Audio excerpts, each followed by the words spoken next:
Hi, this is Don Farber with VineyardSoft Corporation, and I'd like to welcome you to this training session on the KnowledgeSync solution.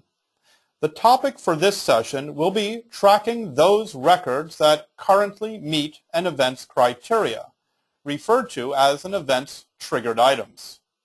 Now we're going to continue working in our ERP or accounting application, and we're going to take a look at an event that identifies and responds to invoices that are overdue for payment. And so let's start by opening that event. Now every event that you configure in KnowledgeSync can be set for either one-time or repeat notifications.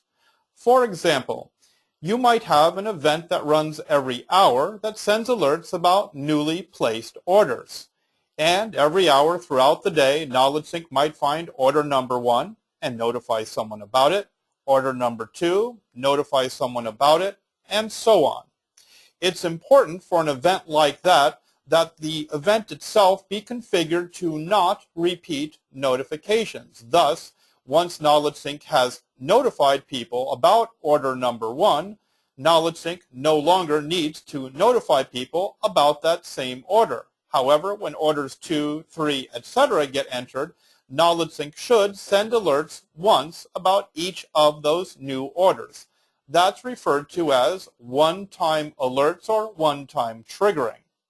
In order to configure an event for one-time alerts or one-time triggering, you need to make sure that on the description tab of an event, the option called repeat notifications is not checked on.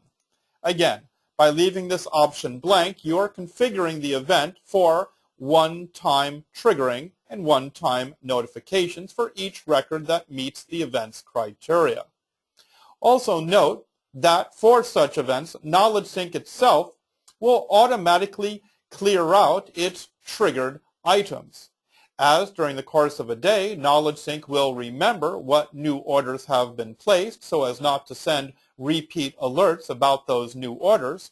But when Monday turns into Tuesday, all of the orders that were meeting the KnowledgeSync events criteria from Monday will automatically be removed from this event's list of triggered items, as they no longer meet the event's criteria of orders that were placed today.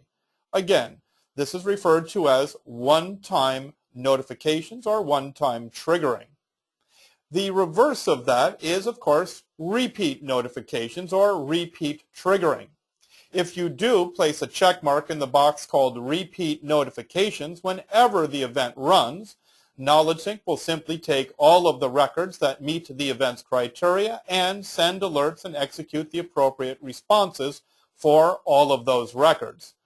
When you have an event configured to repeat notification, there is no need for the event to keep track of what records have previously met the event's criteria, as once again turning on repeat notifications tells KnowledgeSync that whenever the event runs, whatever records meet the event's criteria are to trigger the corresponding alerts and workflow. Now it so happens that the event that we're looking at right now, invoices that are overdue for payment, has been configured so that repeat notifications are not enabled. In other words, once KnowledgeSync sends an alert about an overdue invoice, KnowledgeSync will not send another alert about that same invoice. So how does KnowledgeSync know, how does it remember, in this case, what invoices it has previously sent alerts about?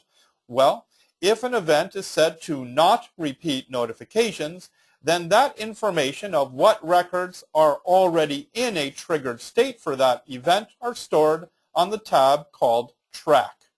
And in this particular event's case, there is a single invoice that has already been triggered for this event, invoice number 199. So, no matter how many times we run this event, whether on an ad hoc basis or on a scheduled basis, KnowledgeSync will not re-trigger for that same invoice number. There are, however, times, particularly when you're initially configuring an event and testing it, that you run the event. You'll want to see what records meet the event's criteria, so you'll come in here to the Track tab, and then you'll want to rerun the event and have the event re-trigger for one or more of those matching or triggered records. And so from this Track tab, you have the ability to remove either individual or all tracked items for a given event. And that's what the buttons down at the very bottom of this tab are for. They allow you to remove one or more tracked items and thus enable this KnowledgeSync event to re-trigger for that same record. And so here, if I tell KnowledgeSync I wish to remove this tracked item, I will get a warning that tells me that removing such a tracked record may cause notifications and workflow to re-trigger. And if I'm all right with that, I can simply click on Yes. And what you'll see is that that tracked record is now removed from this KnowledgeSync event.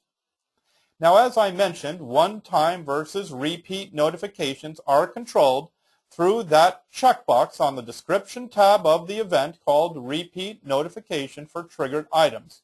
However, in order for a KnowledgeSync event to keep track of those records that have met the event's criteria, it is also required that the event's query have a unique column identified.